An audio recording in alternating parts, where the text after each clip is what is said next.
ngangoti mukomana uyu haana kutanga kutora mwana wangu. Akatanga kutora sisi vauyu anonzi Sandra. Ari grade 7 ane 14 years. Sisi vani? Vemusikana wayo yasumuka. Aine 14 years ari grade 7. Inini pandakapedzera kufambira nyaya ya Sandra. Ndakapedzera polisi yakapedzera kundifonera. Yaita anzi kwa Zambezi kuti kushaika security inoenda ikoko kunosunga mukomana. Saka anzi vanoita zveviolence. Saka tichagadzira tight security. Akabva adzoka futi ndokutora futi munin'ina wacho. Ane vari uyu? Ano wainayo. Uya ane 14 years futi. Uya akazomutora gore nera ane 14 years. Saka akatanga kutora mukuru aine 14. Kubva adzoka futi apa atora futi uyu ane 14 years. Polisi kwacho anoita nezvevana vadiki pamagunja vanenzi vamukomondera. Ndaiti ndakafona. Vangu vakungonditaka rafu keke kunditi iwe takakudza kuti wakuendeke kunotoda imbwa ticharegister futi tichazodii. Saka nyaya yacho yaingotendererwa. Nyaya ichitanga vakomana vachidanana. Mukomana akatanga kudana nemwana uyu ari grade 6 aine 11 years. Ndichipopota asi nokuda kwekuti mumusha mandikagara ndo mumusha munogara mukomana uyu, ndo mumusha maidanana mwana uyu, ndo mumusha mandaigara inini nemwana wangu. Ndakatororwa asina kukanikwa nezvipanera ndoda nyaya dzechokwadi saka nditrusted nobody. Tinotenda nokumbirawo uchititsanangurira iwewe zvizere kuti unozive kusorera.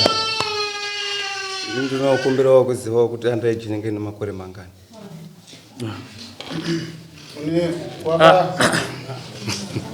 Wakaenda kuchikoro kusvika padanho ripi shamwari? Ndakagumira form 1. Wakagumira form 1. Chokwadi haisi mhosva yako. Munhu ane makore anonzi underage ane makore ari pasi pemakore 17. 18 years. Munhu wese ari pasi pemakore 18 ndiyo underage. Chienderera kumberi nekutsanangura. Ane 16 and a half. Saka chienda kuchimubvunza claim yake chii? Ini musati mabvunza claim yake. Ini pane pandoda kumubvunza. Naishamwari, iwo uneziva kuti iwe underage ine makore mangani?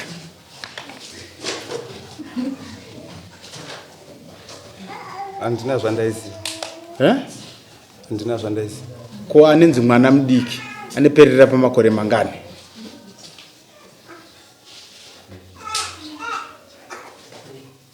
Iwe wakakura kaya? Andi wakakura? Wakasvika zvino zvino makore mangani? 21. 21. Kurakidza kuti kutsvaga mukadzi, kurakidza kuti makore ako angaita sei? Andanga akwana. Ndizvo? Wakadiwa wakatorawo ne 13 years. Andokazvona kuti azviite. Wakati kashe yasvike pamakore angu chaiwo. Saka usati bvunze mubvunzo kutaura kuti underage inoita makore mangani. Saka wabvunza kuti wakaenda kuchikoro chipi? Ya ipapo maita zvakanaka zangu. Saka takudzoka kuclaim handiti? Kunyaya kubva kwekutanga bozi wambopindura usina chaunga uchiziva. Chimubvunza claim. Okay, claim yako iri kuti wakatora mwana wangu mudiki underage beyonce ukamuita mudzimai wako waugere naye unoti kudi hongu kana kuti bete? Hongu. Right, $5 yekumamoso. Kusorera. Harazine zvinanga ndisinawo mari. Unei? Handinawo chandinacho. Una hama iwayo naye pana? Hama iri munhu inogona kubetsera shamari. Imbatsirai mwana wenyu vane hama dzine. Dzisi dzekuita dzekutamba nadzo. Sadhirire daro nokazambezi. Batsirai hama yenyu itori.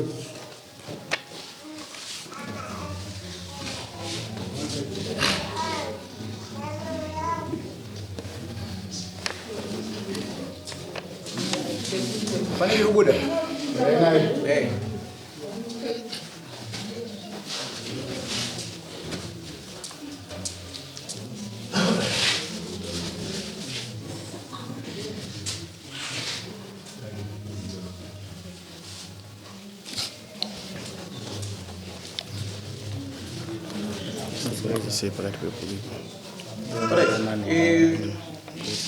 Apa I don't think panogona kuda hapo zvokuti tsananguri asi neda kuti vatsombeka ndoti tichangamire vanzwisise kumashure kwenyaya munobatirwa ndotaura kumashure kwenyaya mafambiro akaita nyaya mafambiro kuvarara makatora nezvakaitwa nevakaita kuitira kuti tigone kuva tinobatsirana nemo right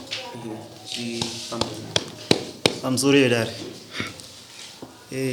ngangoti mukomana uyu haana kutanga kutora mwana wangu, akatanga kutora sisi vauyu anonzi Sandra ari grade 7 aine 14 years.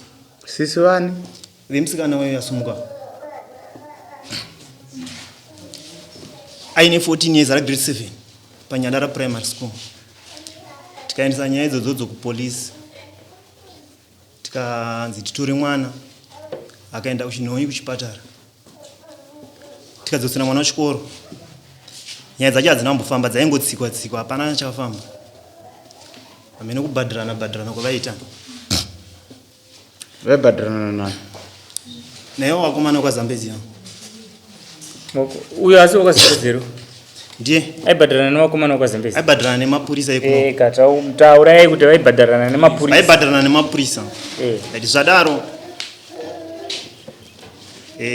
inini pandakapedzera kufambira nyaya yaSandra, ndakapedzera polisi yakapedzera kundifonera yaiti hanzi kwaZambezi kuri kushaika security inoenda ikoko kunosunga mukomana. Saka hanzi vanoita zveviolence, saka tichagadzira tight security. Saka ndaiti ndikangofona ndichingonzi aiwa iwo mira security ida isati yasimba kubva gore rapera. Saka nyaya idzodzo dzisati dzapera, mwana tandadzosera kuchikoro, bosi chikoro taibatsirwa futi nechikoro. Akabva adzoka futi ndokutora futi munin'ina wacho. Ane vari uyu? Ano wainayo. Uya ane 14 years futi. Uya akazomutora gore nera ane 14 years. Bhoza vasikana vakasiyana amai. Uyo mukuru negore 1. Apa ane 15. Saka akatanga kutora mukuru aine 14. Vadzoka futi apa atora futi uyu ane 14 years. Saka ndo mamiriro akaita nyaya yacho.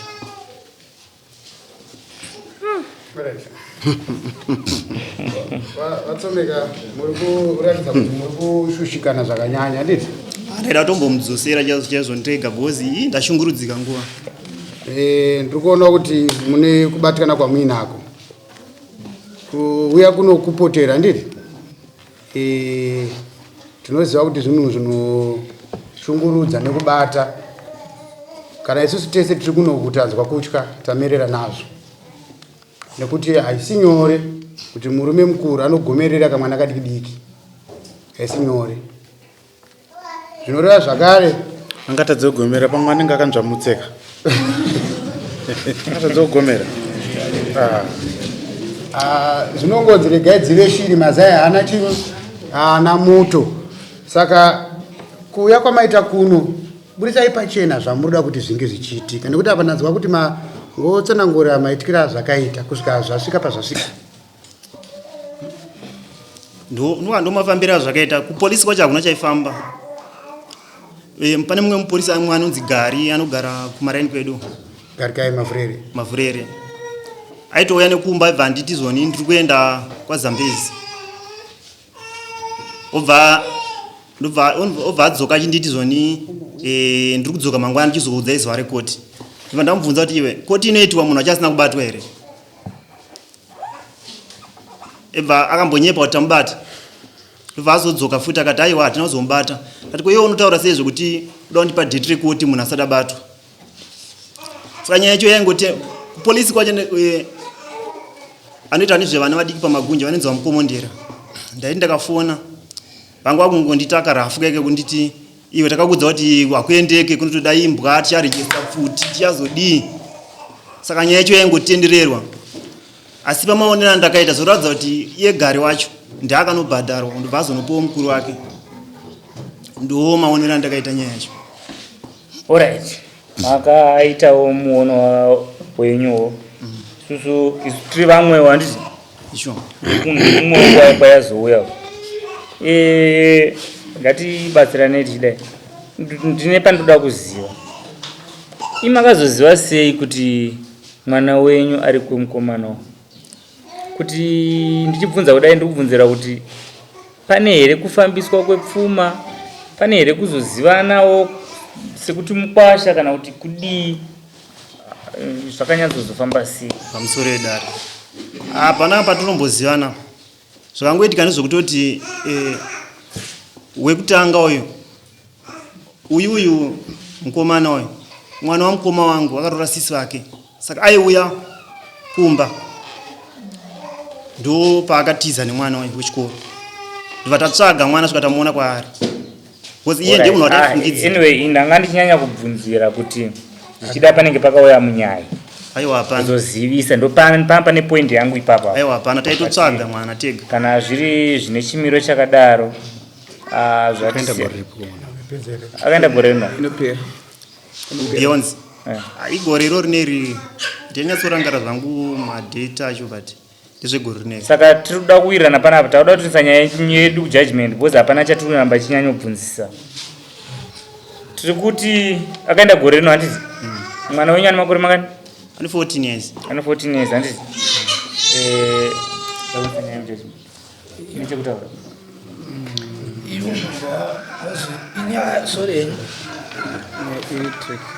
Inyaya yekuti yakaenda kupolisi yakadzoka. Iwo vari kuti polisi haisi kunyanya kufambisa nyaya yavo kusvika vazopotera kuno kwamambo. Iwo vanga vachiti ingafambisike zvipi zvinovasunungura vazichema kuna mambo. Okay. Yeah, before musati mapindura ipapo. Regai nditi mungagone kutaura kana kuda kuita sei zvekufambisa mafambisiro azvingaitwe pamakesi akadai so hatina. Asi chokwadi chinenge chingoripo pachena ndechekuti pane mutemo unopinda pakati. Muri kundibatisisa zvandiri kutaura. Mutemo wakagazetwa ndofunga masabhuku ese vanounzwisisa. Zvimwe zvataitokurukura nezvazvo handiti zvinhu zvakaongororwa pachena kuti vabereki vamwe vari kutorerwawo vana vavo ma-under age handiti. Then vatorerwa ma-under age monzi mukomana ngaasungwe, mukomana osungiswa, but mubereki uyoya atorerwa mwana uyoya musikana asina chaanoita sei chaanowana handiti. Saka hurumende yakazosvika kuti oset aside ikapa masimba kumadzimambo kuti madzimambo imimi idzi nyaya dzimakukwanisa kuita sei kuchidzitonga. Ende maakuisawo mutongo wacho hausi wakabva kuna mambo zvokuti sabhuku makisi vakagara apo vari kutoziziva izvezvi. Sabhuku zambezi vari apo varita sei vari kuziziva. Mazindori varita sei vari kutoziziva. Vana musekiwa vese masabhuku ese vanhu vanotonzwisisa kuti ndezvipi zvakaitwa sei zvakagazetwa nehurumende kuti zvinge zvichiitwa ndizvoka. But paripo pekuti isusu tiri kuti nyaya iyi ine kwayakatangira yakambotifambei nemapurisa handiti. Kureva kuti ine mamwe ma-written records agara atoripo ari kuexista mumafiles ekupolisi izvezvi. Saka chakatokosha pazviri ndechekuti mambo vachamhanya nedivi ravo ndizvoka. Nyaya yozoongororwa kuti ko pacho paimboita kuti isafambe negwari rakanaka ndepapi. Mambo vanofambawo nechannel yavo semasimba vakapiwawo. Ndoda kuti munatsondiibatisisa zvakanyanyisisa kuti ati pasaite sokunge panapa pakutaurwa nyaya dzekugranndwa permission kwekuroorwa kwema-under age. Ndofunga muri kundinzwa handiti. Saka ini ndiri kuti pari zvino igwari rakanaka rokuti kwamakapotera kwese hamuna kutadza makaenda kuvanhu vemutemo.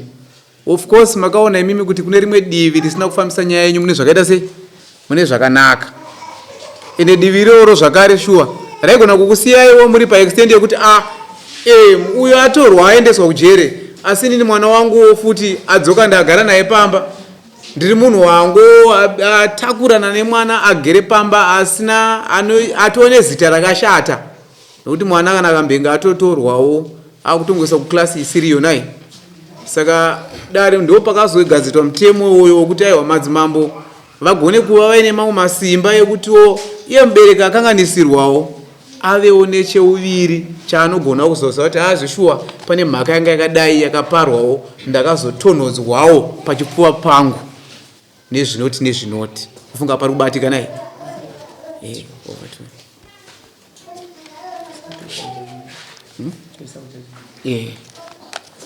nachokutaura pamusoreza tabata nyaya madzimambo kubvunza masabhuku kubvunza masabhuku usati maikanda kunoemba kubvunza masabhuku ndovari kugarira nyaya idzodzidzi.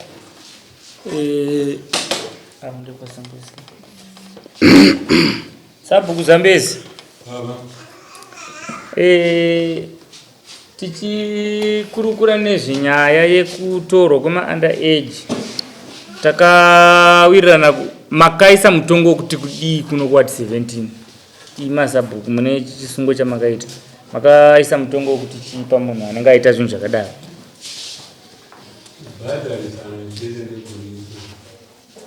kuti kudii kuti kubhadharisana kuti kudii huku kubhadharisa dhora kubhadharisa 1000 kubhadharisa asingoti pakanzizvo kana paitika izvozvo sabhukurisana kuongorora kushumiro chevanhema vana vadana kuti vakamira sei kana wagona kuzoona weita kuti kana paine mwana mudiki chinakuirirana yakambosvika kwenyu here nyaya iyi masvikiro yakaita yakada kuti nonoka yekusvika hungu yakasvika masvikiro yakaita ndakada kusedza amai nemukomana namai nemusikana vakasvika ndichivabvunza kuti nyaya ndikuziva kuti vana vakadanana ichokwadi here zvikanzi ichokwadi vana vakadanana ndikati makore avo akamira sei amai nemukomana vakataura makore emukomana kuti zvinhu zvepanapa nditivei nazvo ndakazvibvisa pasi saka makore emukomana ari kuma-21 years ndakatsanangura mukoma amai nemukomana komusikana emusikana kune 17 and 7 months. Hey. 17 and 7 months. Ndo imi makaudzwa na mai vemusikana. Mai vemusikana mai va atwan Beyonce vari munomu. Mai va Beyonce. Ukumbira umuye kumberi kunoko.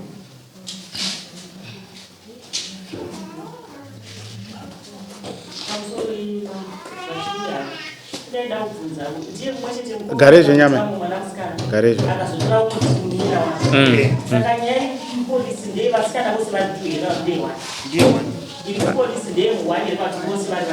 Nikutanga inenge isati yapera abva atora futi umwe. Saka makanisa ipi kupolisi ndozvibvunza umwe. Iye chitwese taenda. Alright. Uyo batora wo. Asi umwe wacho ile wamakatanga kutorerwawo. Ndiani nyaya idzi dziripo idzi. Ari kumba. Aripo futi ukutanga wacho. Vese vari kuvana. Vese vari pano. Alright. Pane pamakaenda kwa sabhuku Zambezi muchinokurukura pamusoro penyaya yemwana wenyu. Pamusoro yoda. Wongo. Wongo. Vakatishedza. Vakakushedza. Vakasvikawo panguva yekukubvunzirai vana makore evana venyu. Wongo vakabvunza. Mungatsanangure kuti makapapindura muchiti kudii? Ndakapapindura ndichiti Beyonce ane 14 years. Dzakakwana musi wa 11 April ane 14 years. Dzakakwana musi wa 11 April. Okay. Sabu, panapa tiri kunzwa from the horse's mouth kubva kumuridzi chaiye. Vari kuti ivo pavakakupindurai havana mbotaura zve 17 years 9 months. Vakangotaura pamusoro pe 14 years. Pamusoro yechangano. Panzaro ndifunga ndakavaudza ndikati right kana muchinge madare chiduze ndakuda baba wemusikana kuti muye naye asvike pandiri. Ava ndakuda kuti muitira baba. chichokwadi here uchoti vakakumbira baba amai vemukomana ndakatsanangurira amai vemukomana ndikati ndiudzire baba mukomana asvike pano vakaenda vakamuseza akauya mukomana nditenga munhu vakamuchaira kodha kune pana kuya akasvika ndikataura naye ndikati amai chindiudzirei murume wenyu muzoyana pano kubvira ipo papa hanogwira vasvika vanomusvikira nemurume pano pamusoro vedare inini nyaya yechitauro sabhuku vakatishedza first day vatishedza ndobva vatibvunza ini ndobva ndatsanangura ndida kuvanza makore emwana wangu nokuda kwekuti ndaiziva kuti pachazodiwa bethi pachazodiwa chii ndakataura makore emwana wangu chaiwo chaiwo nyaya ichitanga vakomana vachidanana mukomana akatanga kudana nemwana uyu ari grade 6 aine 11 years ndichipopota asi nokuda kwekuti mumusha mandikagara ndo mumusha munogara mukomana uyu ndo mumusha maidanana mwana uyu ndo mumusha mandaigara inini nemwana wangu ndakatoroorwawo ikoko ndakapopota ndofunga kubva grade 6 7 form 1 form 2 ndo paakazomutora vadaro nyaya yekuti baba vauye inyaya yekuti handiri separate baba ndaifona pamwe pacho ndakatanga kufona kuti mwana ndamushaya ndikazosenda meseji kuti mwana ndamuwana zvadaro ndakazoona nhamba dzangu dzisisapinde mufoni mababa ndobva ndatraya ndobva ndazama kutsvaga dzimwe nhamba dzandikazofona nadzo ndobva ndavataurira nyaya yaivapo vakazosvika kumba vasvika kumba ndobva taonesana kuti toita sei nenyaya iyi baba vandokuuya kwavakazoita kumatare ndofunga ndomamirira nyaya yacho kureva kuti imimi zvaizvozvi hamusi pamwe chete hatisi pamwe chete nababa ini ndaroorwa kwazambezi saka mwana wenyu ane bhethi here beyonce bhethi riripo saka na bhethi riripo I think ini mai mutaura kuti baba varoorwa nababa avandi vamaita mwana wenyu musikana uyu varikoto nababa avandi ndovamasiya ndovamanoororwa kwazambezi kugara mukomana uyu saka mukomana uyu ndobva azotora vana venyu mimba maakwazambezi ndakwazambezi inyaya dzekuti saka kana muchiona uyu munomuita chii muzukuru mwana watete hanzvadzi yemurume wangu wamuinaye parizvi ndibva ndatora mwana wenyu futi ukatora mwana wangu saka pamwana wenyu makamuona imakumuti kudii ndakumuti muzukuru mapidikupira yakaita ita bosi tinoda kutoita discussion yedu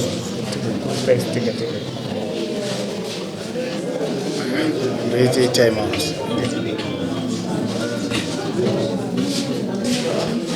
alright zvatoda kumboita apa toda kumbokumbirai mumbosumuka pamuri ipapo mese timboita ongororo yenyaya yenyu zvishoma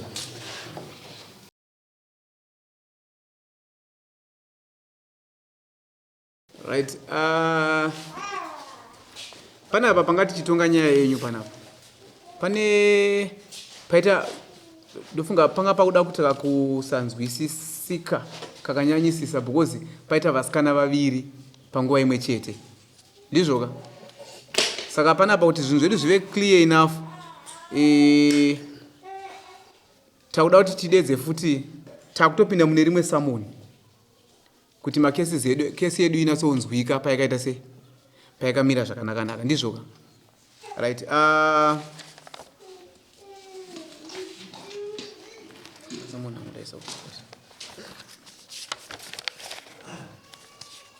right Alec Zambezi Alec where about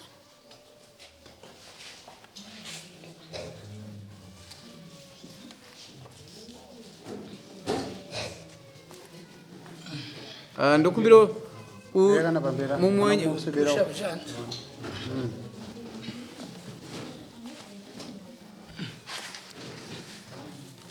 right Alec gara zvakanaka zvakaita mumwako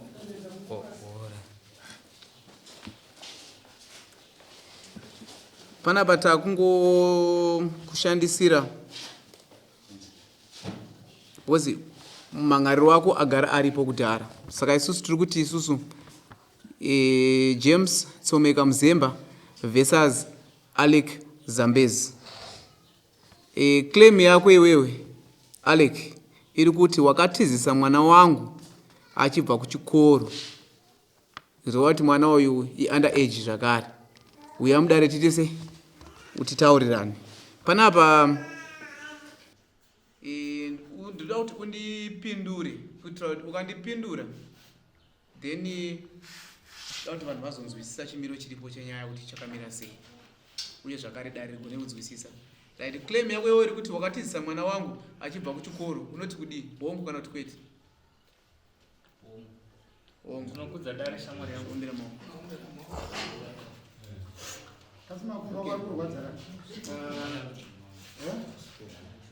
Makamera yedu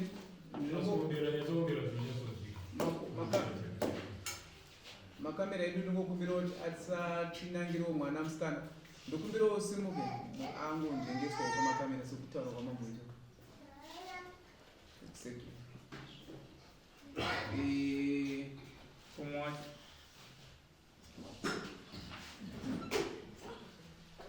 okay azviitai uyo asumuka ari kunechekumadziro wamaona uyo ndiye wacho akanga aine nyaya iri kunzi yakambofamba ikaenda kumapurisa atorwa natinotenda wekwazambezi ndizvoka.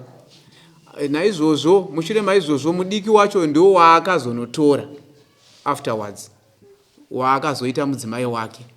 Then mukomana anonzi Alex Zambezi uyu ndiye akazoenda zvakare kune uyo wekutanga akambotorwa ndokuchizonomutora.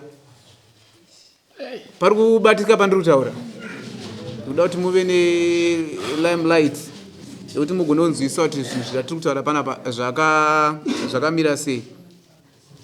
Saka naizvozvozvo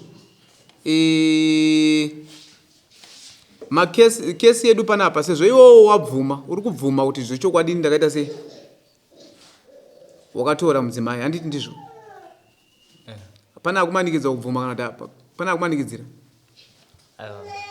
Right. Ane makore mangani unoita uchiuchira dare? Musikana akandita ane 16 years. Mande yapera.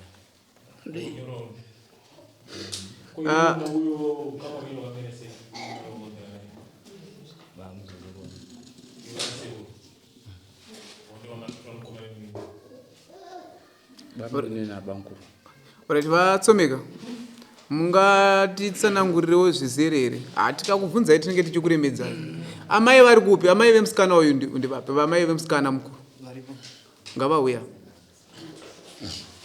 Hamusavese kusaidi, ngavanogara kusaidi kwavo kwakainatsoringana kuratidza kuti mune madzimai enyu handiti? Avakwasha. Uyai kwamai. Aya uko kwanyanya ndamukwasha. Ngavagarepo baba wangasudiro. Right. Order. Atite order. Order, please. Amai Tsomeka. Imi. Mwana wenyu ane makore mangani? I'm sorry, Dad. Mwana wangu ine 14 years. Akakwanisa 14 mwezi wa 10 April. Ane 14 years. Ano 15 years. 15 years. 14 ndedze gore rapira panenda kupolisi. Gore no 15 years. Akakwanisa mwezi wa 10 April. Mwezi wa 10 April. Baba akakwanisa 15 years. Wari kushandira 16. All right.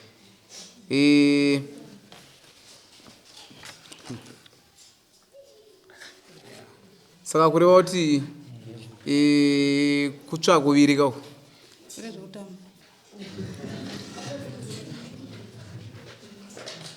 Yeah.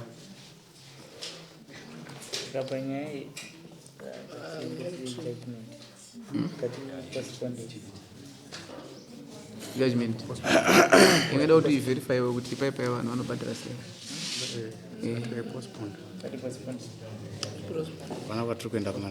Alright, zvatakuita panapa alright. Kuti isusu pane information yatiri kuda.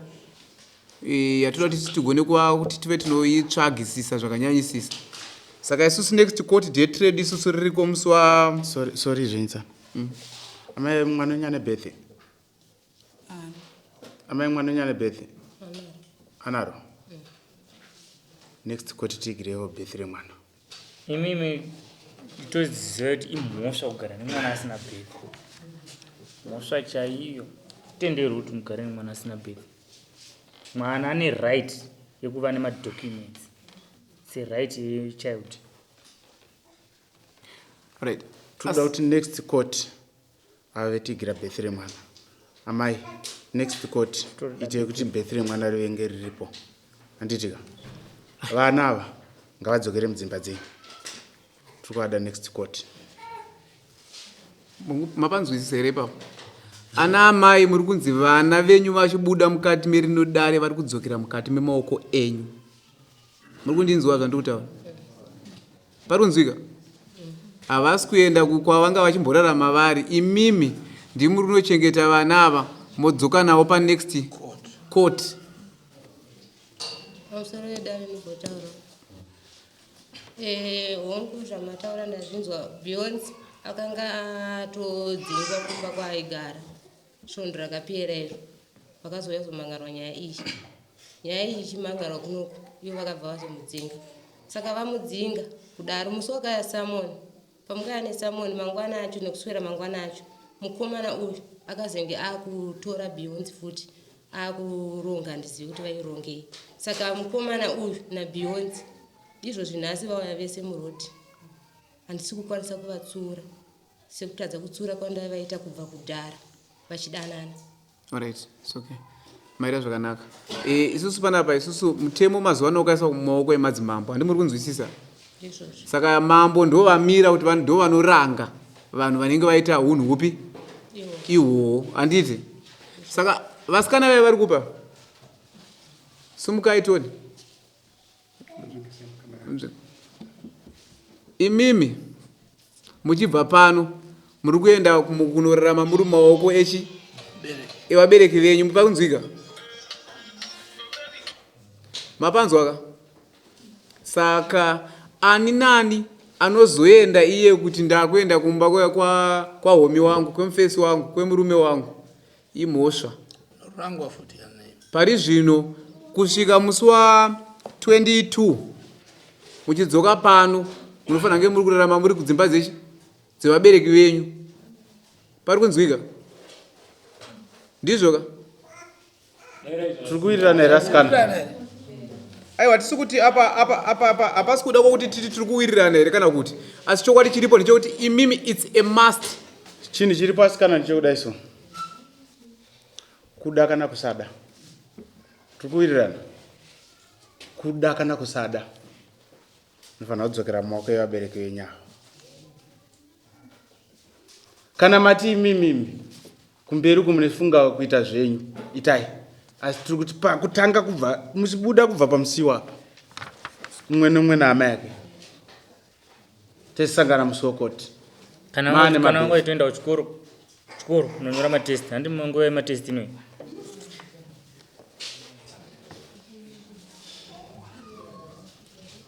saka nyaya yenyu imimi yapostponed kuenda musi wa 22 mese makadai mapanzo kapatsomeka musi wa 22 mouya mozotakurana nejudgment yenyu mune zvakanakisisa pasina kugunun'una pasina kuita sei pane zvoda kungoti tiverify 1 2 3 then mochangamire mobva vaisa judgment tatenda sunungurwa imesi.